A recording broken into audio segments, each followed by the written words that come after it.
marzo es una fecha de triste recordación para Puerto Rico. Ese día se rememora el suceso más trágico en la historia moderna de la nación puertorriqueña, la masacre de Ponce, ocurrida el Domingo de Ramos de 1937. En este suceso, la Policía Insular, bajo el mando del gobierno colonial de Estados Unidos en Puerto Rico, masacra a un grupo de personas desarmadas que ejercían sus derechos democráticos en una protesta política de carácter pacífico. Hoy, más de 65 años después, un grupo de personas aún recuerda este sangriento acto de terrorismo estatal, que ha impactado significativamente la historia, las artes, la literatura, el entendimiento de los derechos civiles y otras manifestaciones de la cultura puertorriqueña.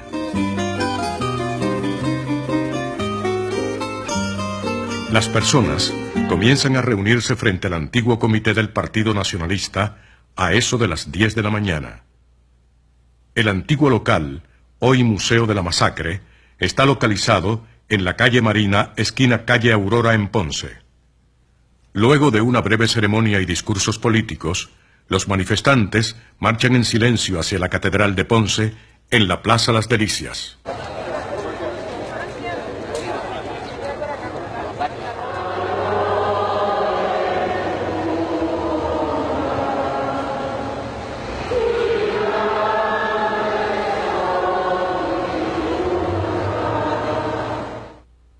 Al finalizar la misa, la marcha prosigue hacia el cementerio civil, donde se levanta un mausoleo honrando a las víctimas de este desafortunado evento.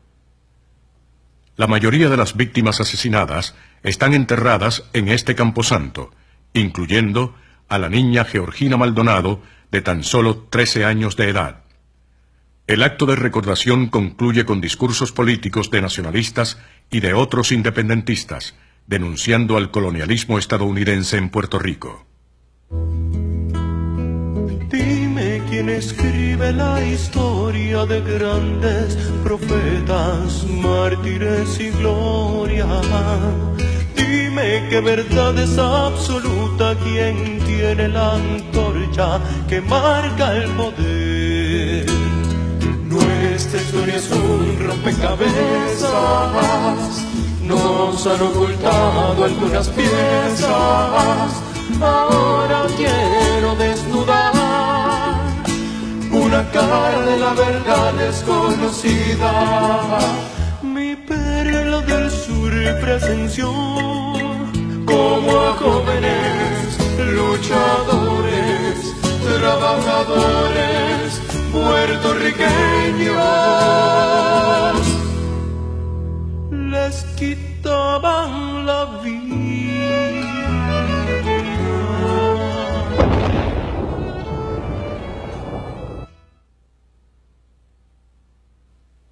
La actividad de recordación de la masacre comienza con discursos políticos reclamando la independencia de Puerto Rico. Este régimen colonial se remonta hasta la invasión norteamericana del 25 de julio de 1898.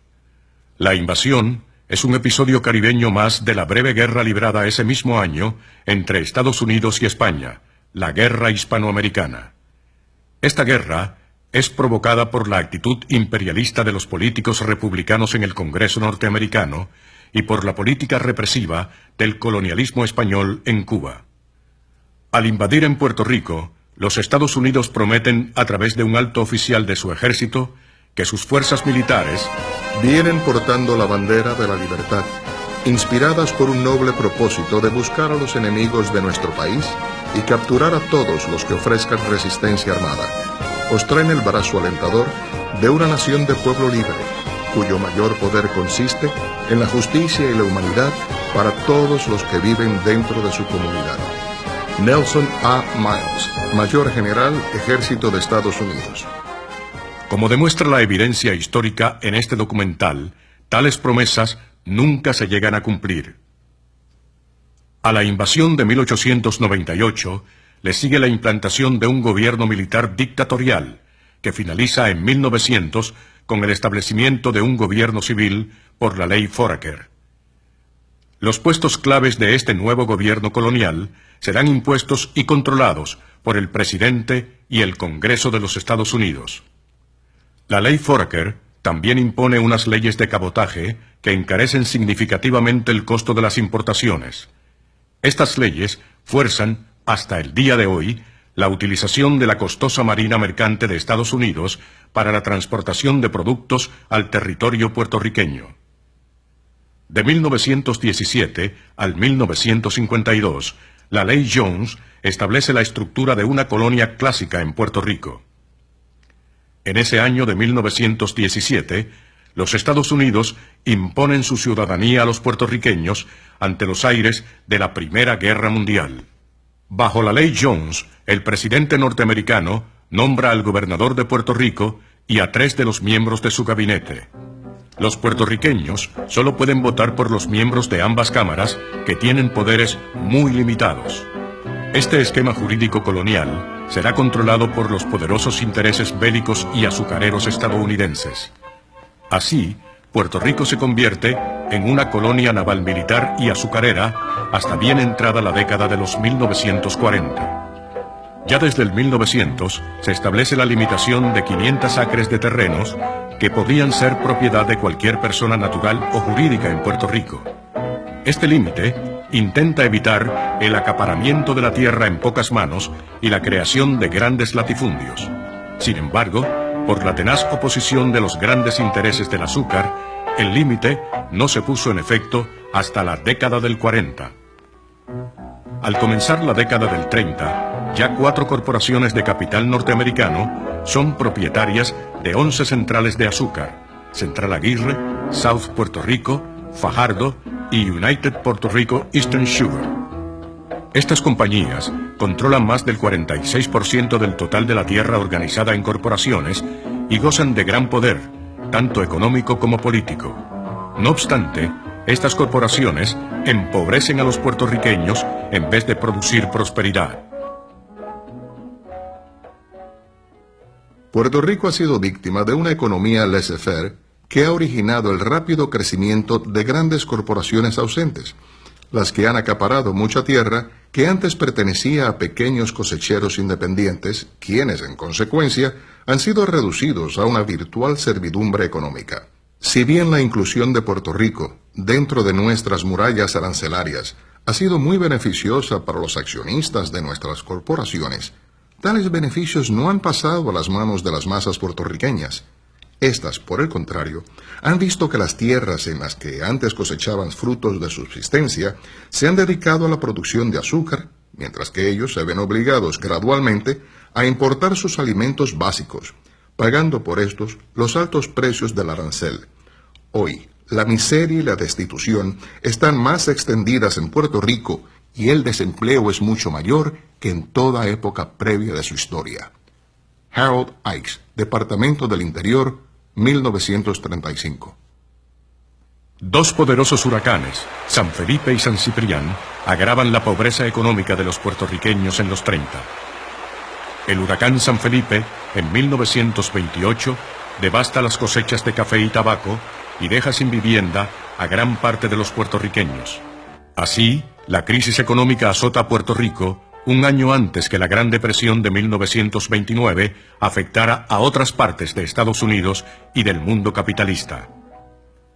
La caída de la Bolsa de Valores en 1929 empeora más aún la gran crisis ya existente. Los precios de 2 de los principales productos de exportación, café y tabaco, descienden significativamente. El resultado negativo de desarrollar una economía de exportación agrícola en vez de un sistema de agricultura de subsistencia, se sienten más que nunca. Entre 1930 y 1933, el ingreso per cápita de los puertorriqueños disminuye drásticamente, mientras el costo de la vida aumenta 1/3. El desempleo masivo y el hambre son consecuencias directas de la Gran Depresión. Para agravar esta situación, el huracán San Ciprián, en 1932, causa más de $30 millones en pérdidas. Para aliviar el hambre que amenaza la estabilidad de la colonia, el gobierno norteamericano crea programas federales que se conocen popularmente como la PRERA en 1933 y la PRA en 1935. Sin embargo, ninguno de estos programas logra acabar con el hambre y la miseria existentes en el archipiélago puertorriqueño. En estos momentos, la marcha entra solemnemente a la Catedral de Ponce. En sus enormes puertas luce la Cruz de Jerusalén, símbolo de los cadetes del Partido Nacionalista. Este partido comienza su lucha por la independencia de forma militante y una agresiva retórica anticolonial con la llegada del doctor Pedro Albizu Campos a su presidencia en 1930. Pedro Albizu Campos, natural del barrio Tenerías de Ponce, nace en 1891. Estudia química y leyes en las prestigiosas universidades de Vermont y Harvard. Participa como oficial del ejército norteamericano en la Primera Guerra Mundial. Esta experiencia tendrá grandes repercusiones en la transformación de su ideología política. Y cuando terminó la Primera Guerra Mundial, que vino el armisticio en el Palacio de Versalles, en París, entre los estudiantes universitarios de los Estados Unidos que se seleccionaron para ir a esa ceremonia del armisticio en el Palacio de Versalles, fue don Pedro. Pero don Pedro estaba en Puerto Rico. Tuvo que tomar un barco para ir a los Estados Unidos, y cuando llegó, la delegación de estudiantes universitarios ya había salido hacia San Francisco, California, donde iban a tomar el barco. Y eso hizo que don Pedro tuviera que recorrer todo el sur de los Estados Unidos por tierra para tratar de llegar a San Francisco. Y hay una frase de don Pedro que dice así: esa fue la primera vez que sentí no llevar conmigo un revólver, porque ahí él vio descarnado el prejuicio racial en los Estados Unidos. Y entonces, ¿por qué no? ¿Por qué no? Eso exacerbó su nacionalismo y su coraje contra una sociedad que permitía o que encarnaba ese racismo brutal que había en los Estados Unidos durante la primera mitad del siglo XX. Hay mucha gente que me dice a mí, es que Albizu era un negro resentido. Y yo digo, gloria a Dios. O sea, puede que haya negros que le den patadas por el trasero y se sientan contentos y complacidos. Él se sintió irritado legítimamente de ver ese trato inhumano a gente porque tenía el color de la piel distinto al de otra gente. Y eso lo hizo un líder colérico. O sea, eso lo hizo, era un líder que además de los motivos nacionales válidos, tenía motivos específicos por el prejuicio que dominaba en ese momento histórico la sociedad estadounidense.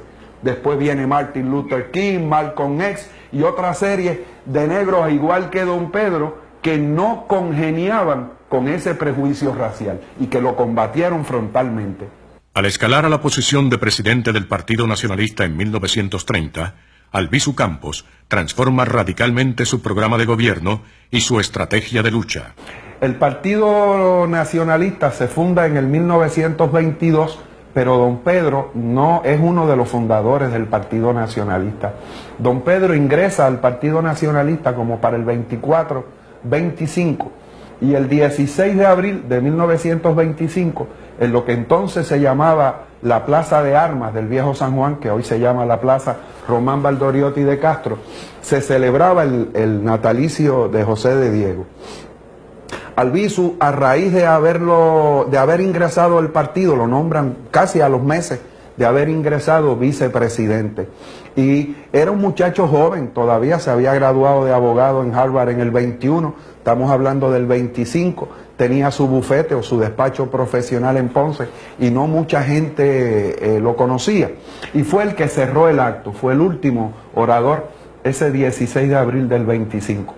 Y mira tú, Manolo, hasta qué punto estaba en shock Puerto Rico frente a la prepotencia de ese ejército moderno que nos entró por Guánica, que en la tribuna del Partido Libertador, en la tribuna del Partido Nacionalista, estaba la bandera de Puerto Rico, pero había muchas banderitas de los Estados Unidos adornando la tribuna.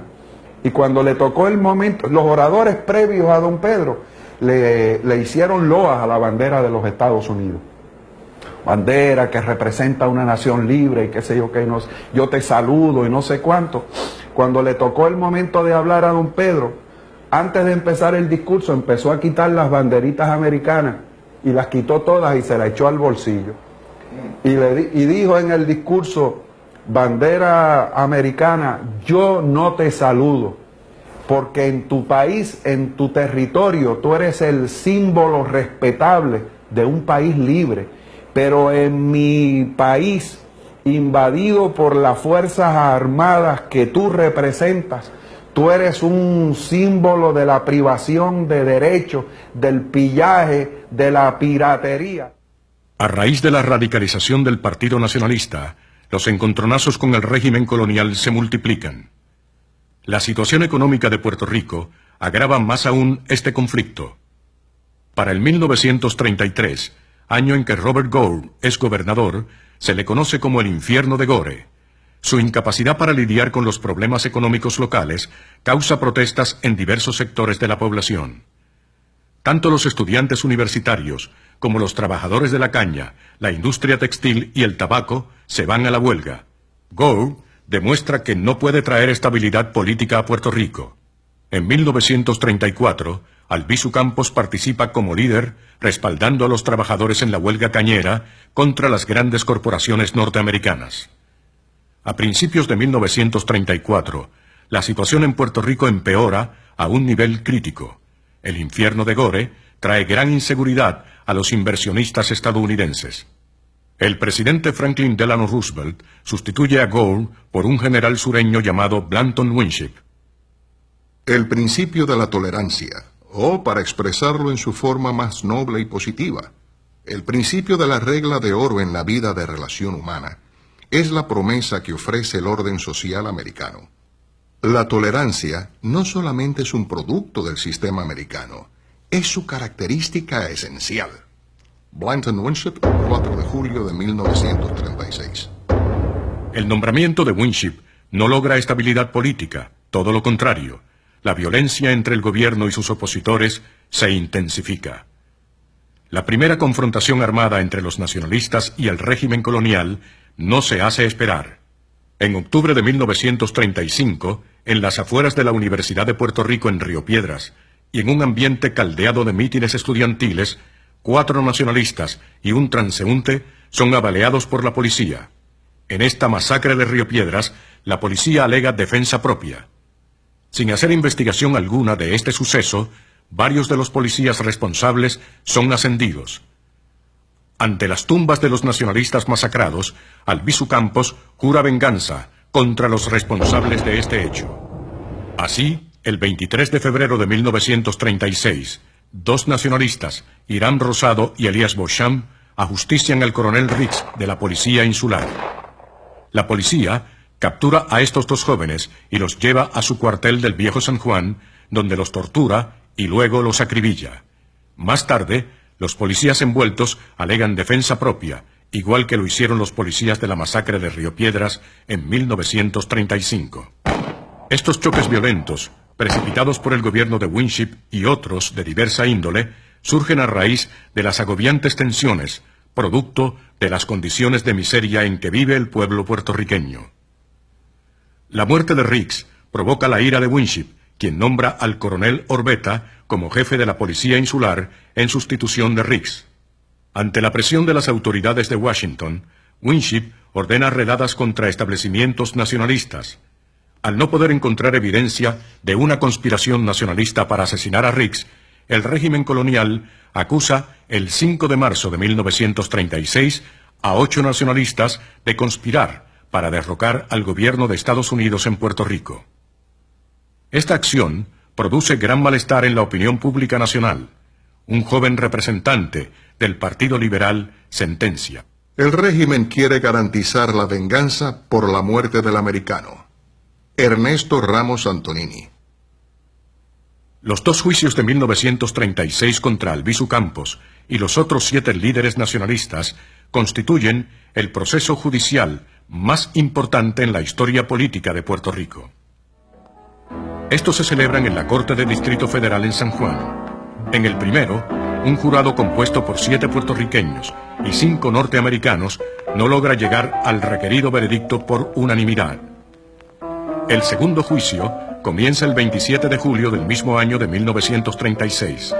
Esta vez, un jurado integrado por 10 estadounidenses y solo 2 puertorriqueños llega a un veredicto unánime de culpabilidad. Las sentencias fluctúan entre 6 y 10 años de cárcel. A Albizu Campos se le impone la sentencia más extensa. Este segundo juicio está plagado de serias irregularidades, entre las que se destaca la selección del jurado. Rockwell Kent, un conocido escultor y pintor norteamericano, expuso que fue invitado a una fiesta del gobernador Winship, donde el fiscal Snyder le muestra una lista al juez Cooper y le dice que estos son los 12 que declararían culpable a Albizu Campos. También dice que tiene instrucciones del Departamento de Justicia Federal para encarcelarlo. Luego del veredicto, los nacionalistas apelan la decisión al Tribunal de Apelaciones de Boston. Esto les permite ser encarcelados en Puerto Rico mientras el circuito decide. En este contexto, se realizan múltiples protestas contra el gobierno por el Partido Nacionalista y por otros sectores políticos, demandando justicia. Estas actividades no son vistas con beneplácito por Winship, cuyo régimen recurre a la intimidación y a la violencia. El caso extremo de este terrorismo de Estado se conoce como la masacre de Ponce. El terrorismo de Estado constituye un plan de acción política que lleva a cabo un Estado contra sus propios ciudadanos, mediante el cual, a través del terror, se pretende lograr la cooperación de ese sector de la ciudadanía para fines de llevar a cabo la acción política del Estado. Tenemos, por ejemplo, el año terrible del 87, es decir, la persecución por parte del gobierno español a través del gobernador de turno, Romualdo Palacio, en ese año, a través de las torturas y la represión. Tenemos también la masacre de Ponce, que ocurre en 1937.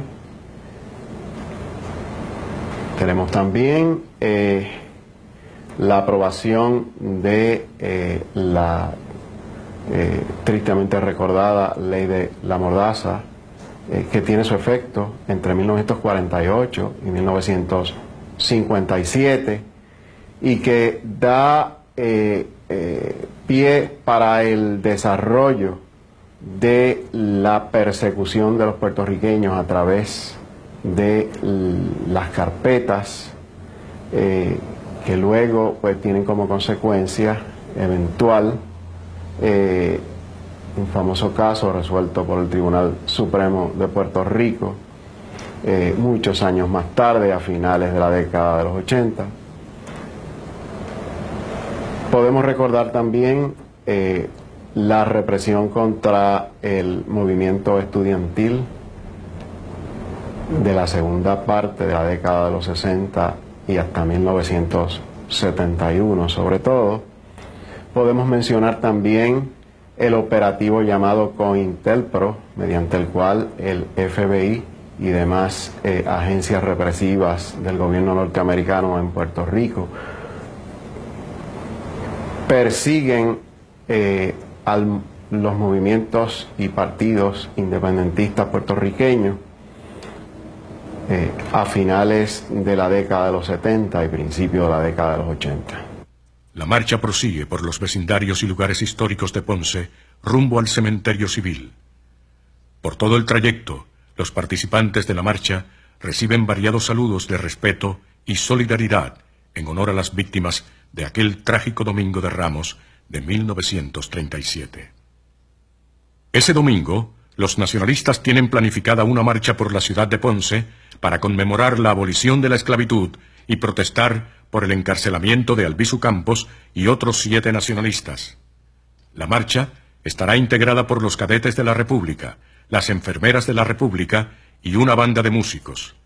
El propósito será atraer personas por medio del espectáculo de la parada para entonces comenzar los discursos políticos. Los cadetes de la República, es un grupo de jóvenes varones perteneciente al Partido Nacionalista. Marcha en paradas con imitaciones de rifle hechas de madera. Tienen como bandera la Cruz de Jerusalén. La gente se reúne cerca de ellos para verlos marchar. Se destacan por sus pantalones blancos y camisas negras. Este grupo representa la militarización del Partido Nacionalista, aunque este partido nunca contará con los medios ni las armas para amenazar el control de Estados Unidos sobre Puerto Rico. Los cadetes de la República son hoy quizás el ejército más glorioso del mundo. Son, por lo menos, la única organización militar legítima en Puerto Rico, porque su autoridad no dimana de usurpación, sino de un derecho. Han marchado desarmados frente a los cañones del enemigo y marcharán armados por toda la línea fortificada del enemigo. Pedro Albizu Campos. Por otra parte, las enfermeras de la República seguirán a los cadetes. Después vendrá la banda tocando la borinqueña para comenzar la actividad. A solicitud de los nacionalistas, el alcalde de Ponce concede el permiso para la marcha. Sin embargo, el coronel Orbeta interviene por órdenes de Winship para que el alcalde revoque el permiso. Los nacionalistas se niegan a cancelar la actividad, reclamando su derecho a la libertad de expresión. Una fuerza policíaca de cerca de 200 hombres bien armados con rifles, carabinas y subametralladoras Thompson toma sus posiciones en la ruta de la parada. Había un pelotón de policías de 15 a 25 hombres con gases lacrimógenos. Había un pelotón de policías con armas Thompson automáticas que cuando se ponían automáticos se convertían en subametralladoras. Había un pelotón de policías con armas cortas y macanas. Y había un pelotón de policías de reserva en el cuartel. El propósito de la policía era encajonar a los nacionalistas y llevar a cabo lo que ocurrió, una matanza, un genocidio, la masacre de Ponce. Cuando cerca de 100 cadetes y 20 enfermeras comienzan la parada al son de la borinqueña, el capitán Soldevila, de la policía, les ordena detenerse. Ninguno de los participantes en fila está armado. Inmediatamente suena un disparo, que muchos atribuyen a un agente provocador del gobierno.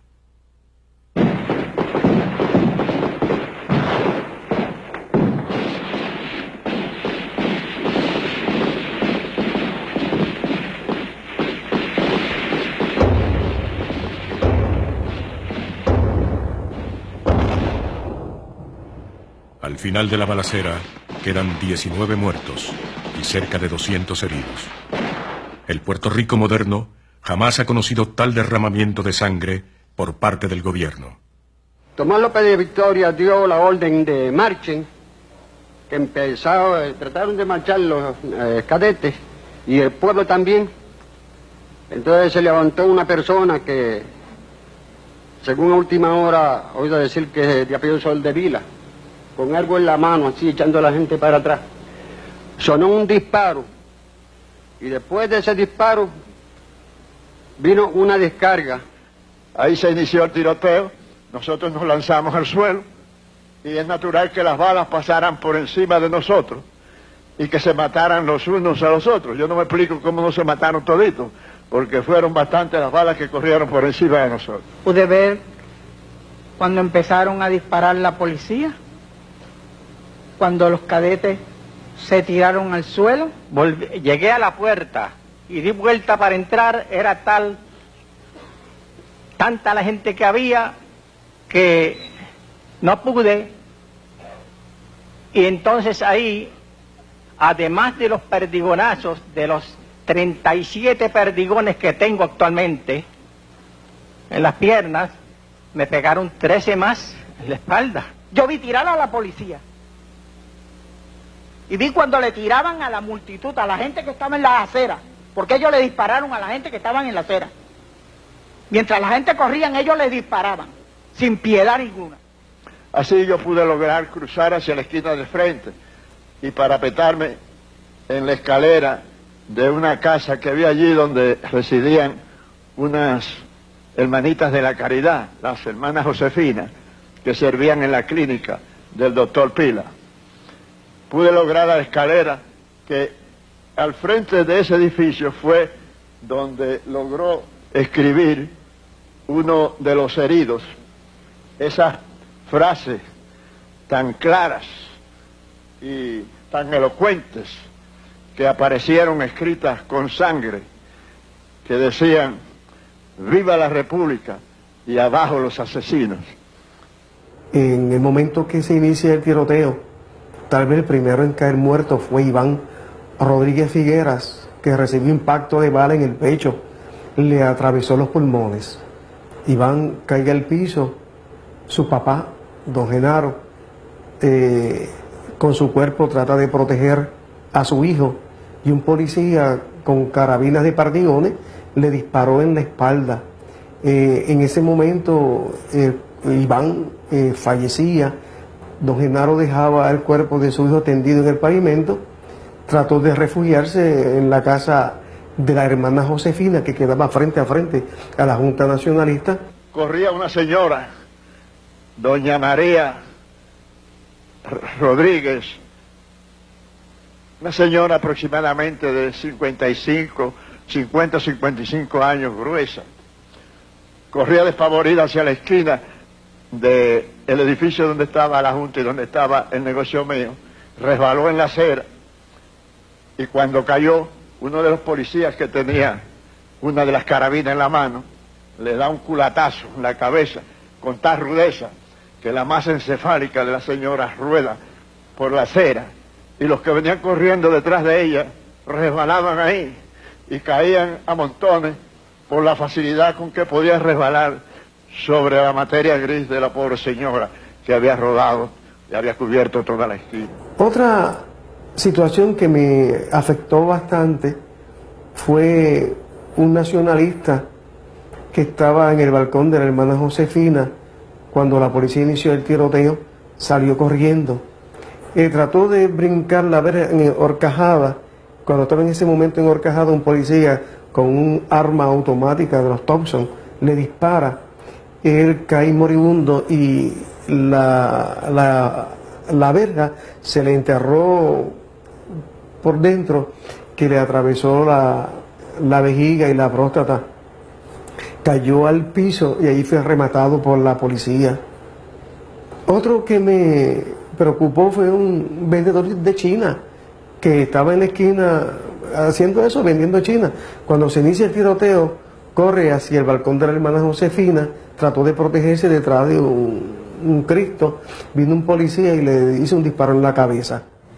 Resulta sumamente dramático cómo es asesinada cruelmente una niña de 13 años que iba de manos con su hermanita cargando las palmas del Domingo de Ramos. Y uno de los tiradores que estaba en la parte de atrás, o sea, por la calle de Jobo, y que manejaba una de esas ametralladoras que parece que era más fuerte que él porque él no podía dominarla, acertó a darle a la jovencita de apenas 13 años y fue subiendo la ametralladora de tal modo que fue como si con un machete la hubiese dividido en dos. El doctor Manuel de la Pila Iglesia, que hizo la autopsia, dijo que podía ver los órganos internos a través de las heridas.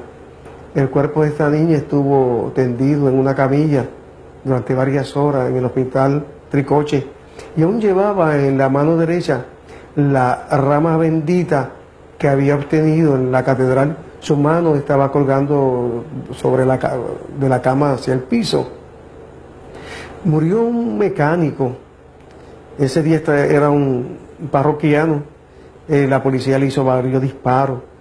Murió un muchacho de adjunta que su novia era miembro de las muchachas que se hacían llamar enfermeras de la República. Ella le pidió a él que viniera desde adjunta para que la observara allí en el desfile. Hay varias fotografías que uno ve a este joven que llega a la calle Marina, esquina Aurora, con su bicicleta, la pone en la esquina, se ve hablando con alguien que le proteja la bicicleta, se ve con las manos cruzadas así, observando a su novia desfilar, y la última foto que yo encontré de él fue su cadáver en el pavimento. Simplemente estaba allí viendo a su novia desfilar. Otro muchacho que falleció se llamaba Juan Torre Gregori, 18 años, trabajaba en una estación de gasolina. Ese día estaba montando la llanta de un comerciante ponceño, simplemente sacó la cabeza para ver qué era lo que estaba pasando y un policía con una carabina le disparó. Yo pude ver muchos cadáveres, habían amontonado frente del convento y allí estaban todos, no, como 4 o 5, algo así. No me recuerdo bien porque no pude contarlo. Y noté de que el pueblo de Ponce estaba arremolinado a las otras calles.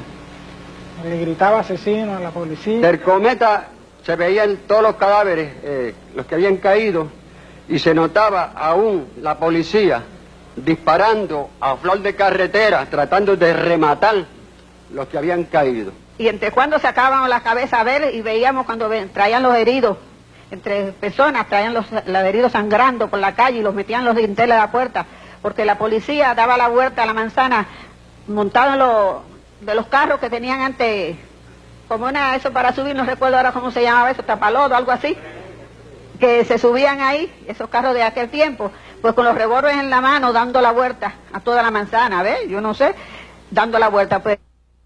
El arriesgado apoyo de la ciudadanía ponceña salva la vida de muchos de los marchantes perseguidos por la policía, al proveerles refugio, alimentos, ropa y asistencia médica. Fui llevado al hospital Tricoche en una ambulancia de la clínica porque la clínica estaba repleta de heridos y algunos que no estaban heridos porque en la clínica se ocuparon de proteger vidas. Y como la policía a cualquiera que encontraba con una camisa negra le entraba seguido, si no era tiro a culatazo, pues en la clínica cada vez que llegaba uno con una camisa negra se la quitaban, le daban una camisola de las que le ponían a los enfermos y lo acostaban en una cama. Y cuando la policía entraba por allá no veía nada más que enfermos, quiere decir que no veía nacionalistas. Había pánico puesto que todo el pueblo estábamos desarmados y toda aquella gente pues estaban armadas con carabinas y ametralladoras, ¿ves? Entonces yo me detuve ahí porque la señora me ayudó. Un grupo de cadetes que había llegado tarde, no recuerdo de qué sitio, pues se refugiaron en mi casa. Ahora mismo yo voy a hacer un reconocimiento a la familia Mario Mercado, que fue la que en todo momento abrió su casa para proteger los cadetes. No hubo más muerte porque algunos parroquianos políticos de la alta sociedad ponceña intervinieron con el coronel Orbeta para ordenar que cesara el fuego contra el interior de la Junta Nacionalista. Solamente hubo 19 muertos. De estos 19, 2 fueron policías, víctimas de sus compañeros al iniciarse el fuego cruzado. Como ocurre frecuentemente en actos de terrorismo estatal, las víctimas son acusadas de victimarias. Así, el gobierno celebra 2 juicios por la masacre en 1937 y 1938. Como a 3 o 4 días antes de llamarme a declarar en sala, el fiscal Pierluisi me entregó una declaración y me dijo: tienes que estudiarte esa declaración porque esta es la declaración que tú dices, esta es la que tú tienes que decir allí. Cuando yo me puse a leer aquella, al principio yo dije, no puede ser, esta no es mi declaración. Esa es su declaración. Y usted tiene que decir lo que está ahí, porque eso fue lo que usted declaró. Usted está equivocado, yo no voy a decir eso. Bueno, los derechos civiles, si solo están escritos, si solo son leyes y reglamentos y no se ejercitan, es letra muerta y no sirven para nada. O sea, los derechos civiles, desde luego hay que legislarlos, pero igualmente hay que ejercitarlos. Y sobre todo cuando el que los legisla luego te los quiere conculcar. Y la masacre de Ponce fue el más contundente ejercicio del derecho que tiene un pueblo a caminar por sus calles y expresarse en favor o en contra de lo que le parezca, sobre todo si lo hace de la manera civilizada y respetuosa en que lo iban a hacer los nacionalistas en esa ocasión. La marcha está a punto de hacer su entrada al Cementerio Civil de Ponce, lugar de gran significado histórico, arquitectónico, escultórico y de inspiración literaria. La delegación de Mayagüez de los cadetes resultaron 2 muertos, Ulpiano Perea y Conrado Rivera López, 2 compañeros muy buenos. Bueno, cada 21 de marzo, cada vez que llegaba el 21 de marzo, mi madre se iba al patio de la casa a esconderse a llorar. Y desde que yo soy pequeño yo veía ese acto de llorar y yo dije, madre, ¿por qué lloras cada 21 de marzo? ¿no? Y obviamente ella nunca quiso contarme hasta que yo fuese más grande, que era lo que había pasado el 21 de marzo. Y el 21 de marzo mataron a su hermano mayor, Ulpiano Perea. Fue una de las víctimas de la masacre de Ponce, de Mayagüez. Y entonces yo empecé a interrogar a la familia. ¿Qué pasa? ¿Qué pasó? ¿Quién era Ulpiano Perea? ¿Cuáles eran sus conflictos? ¿Cuál era su personalidad? ¿Quién es ese tío que yo nunca conocía? Solamente lo conocía a través de las lágrimas de mi madre. Y empezaron a contarme. Pero el cuento no fue suficiente. Tuve que ir a los periódicos, tuve que ir a los libros, tuve que ir a... Y de ahí en adelante dije, esto es la historia de mi familia. O sea, la masacre de Ponce está ligada estrechamente a la historia de mi familia. Y descubrí quién era Ulpiano Perea, un joven, 18, 19 años, entusiasmado con la libertad de su país, entusiasmado con las prédicas de don Pedro, y que se ve en la terrible decisión, en la trágica decisión, de decidir entre luchar por su familia, a quien tenía el deber de mantener a través de su trabajo, o luchar por la libertad de su país. Y en ese sentido, pues, ese conflicto me llevó a escribir una obra. Siempre he escrito teatro, y pensé que escribir la historia de mi familia, contada a través de la masacre de Ponce, era precisamente un homenaje a Ulpiano Perea, que falleció allí, asesinado por la policía. Revolución en el Infierno comienza varios días antes de la masacre. Es la vida de Ulpiano con sus amigos, los nacionalistas, con su novia, y cómo se están preparando para montarse en la guagua y salir hacia Ponce, ¿no?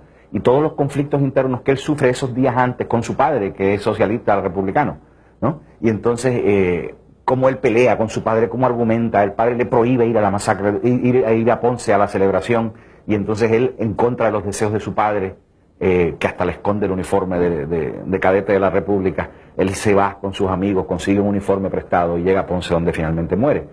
Y es la historia de la familia, de lo que sucede después de la masacre, insertada también escenas de carácter histórico como Rafael Pérez Marchán, los interrogatorios, la noche antes de la masacre donde los policías estuvieron bebiendo. Todo ese tipo de situación pues se presenta a través de la obra como una pieza de carácter histórico documental. Lo único que con la historia de mi familia, que también está ahí, o sea, son hechos reales, no son ficción. He detectado un mínimo de 14 poemas, de los cuales algunos son muy desconocidos en Puerto Rico, como el poema llamado Domingo de Ramos, de Julia de Burgos, que se escribió en el mismo día de la masacre y que se editó al día siguiente en el periódico semanario La Acción, del Partido Nacionalista Puertorriqueño.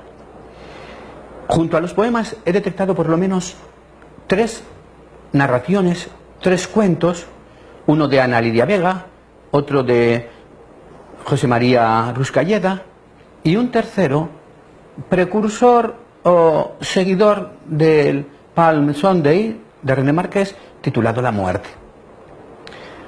Además de estas 3 narraciones, nos encontramos con la obra de René Márquez, Palm Sunday, que aunque no se editó, se puede conseguir y se pueden ver las reseñas que se hicieron cuando se representó la obra en el año 1956.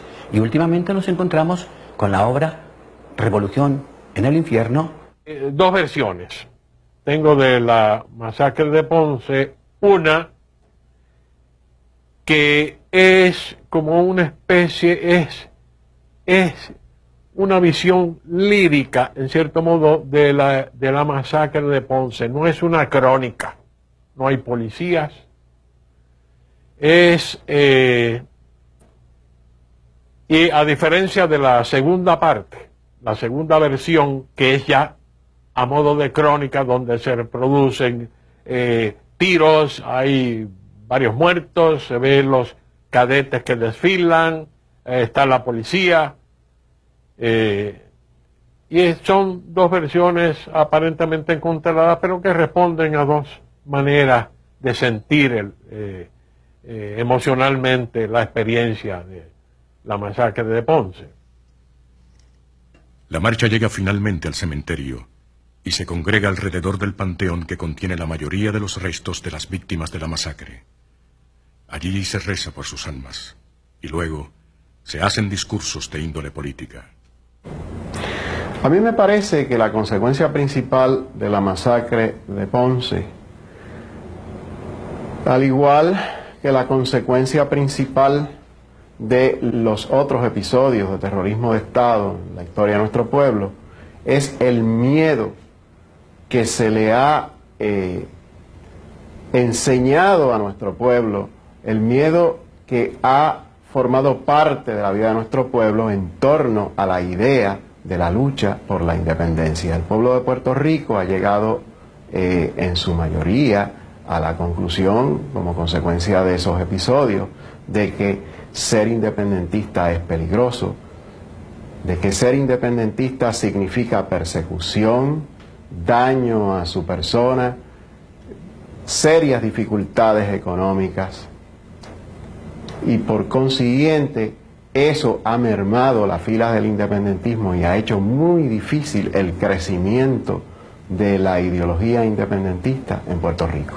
En el peor de los casos fue la escalera por la que se subió don Luis Muñoz Marín y su gente, sus colaboradores inmediatos, hacia la fundación del Partido Popular Democrático. Los dos abogados que defendieron a los nacionalistas sobrevivientes fueron luego dos líderes conspicuos del Partido Popular Democrático, que hay una serie de cartas ya conocidas entre Ruby Black, la famosa periodista estadounidense, y don Luis Muñoz Marín. Ruby Black fue secretaria personal de doña Eleanor Roosevelt cuando Franklin Delano Roosevelt era gobernador del estado de Nueva York antes de que fuera presidente de los Estados Unidos, y era un hilo conductor, era una interlocutora entre Roosevelt y don Luis Muñoz Marín. Eso está documentado hoy en día. Don Luis Muñoz Marín creó la Acción Social Independentista en medio del proceso de los juicios de la masacre. Varios de los protagonistas secundarios de la masacre fueron luego líderes del Partido Popular, líderes de carácter nacional y de carácter regional en el sur de Puerto Rico. Y la indignación que provocó la masacre de Ponce y la develación por Arthur Garfield Hayes y el comité que él presidió de que eso fue una planificación, de que eso fue un asesinato deliberado, todo eso creó una indignación general en Puerto Rico que don Luis Muñoz Marín canalizó muy inteligentemente para la fundación del Partido Popular de una manera acelerada. Mucha gente se sorprendió con el triunfo parcial del Partido Popular Democrático en el 1940, pero pierden de vista que no fue una creación paulatina como la de cualquier otro partido, sino que toda esta indignación que creó en el país la masacre de Ponce fue como una catapulta que lo lanzó a un triunfo parcial en el 1940. Se puede concluir que las promesas de Nelson A. Miles en 1898 de libertad y democracia para los puertorriqueños nunca se cumplen. Los Estados Unidos convierten a Puerto Rico en una colonia clásica, dominada por sus fuerzas militares y por las grandes corporaciones azucareras. Estas corporaciones de capital ausentista empobrecen a gran parte de la población puertorriqueña al extremo de la miseria. Los huracanes, la Gran Depresión, las violentas huelgas cañeras de los 30 y la retórica agresiva y actividades del Partido Nacionalista provocan gran inestabilidad en la colonia. Para asegurar su control, la administración estadounidense recurre al terrorismo estatal. Así, la masacre de Ponce inicia de manera sangrienta y acentuada el ciclo de episodios de terrorismo de Estado en el régimen colonial de Puerto Rico. Esto lo hace tanto directamente como a través de los puertorriqueños a su servicio. Esta estrategia política logra generar el miedo al ideal de la independencia entre amplios sectores del pueblo puertorriqueño que aún hoy, 65 años después del hecho, perdura en gran medida. Igualmente, la masacre de Ponce se ha convertido así en símbolo perenne de la resistencia puertorriqueña al colonialismo y de la lucha por la independencia de Puerto Rico.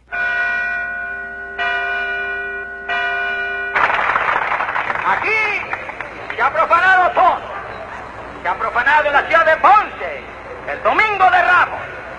Lo profanó el presidente de los Estados Unidos, Franklin Delano Roosevelt. Lo profanó el gobierno de los Estados Unidos, representante por Franklin Delano Roosevelt. Lo profanó el general Blanton Winston, mandado por el presidente de los Estados Unidos, Delano Roosevelt. Y masacraron aquí el 21 de marzo del 1937, el Domingo de Ramos.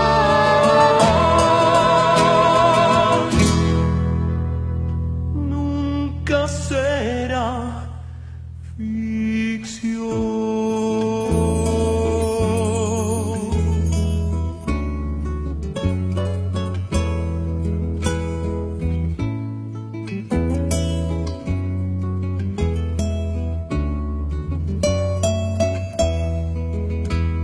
Arriba la nación, abajo los asesinos.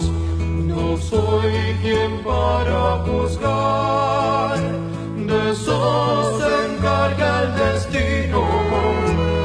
Arriba la nación, abajo los asesinos. No soy quien para juzgar, de eso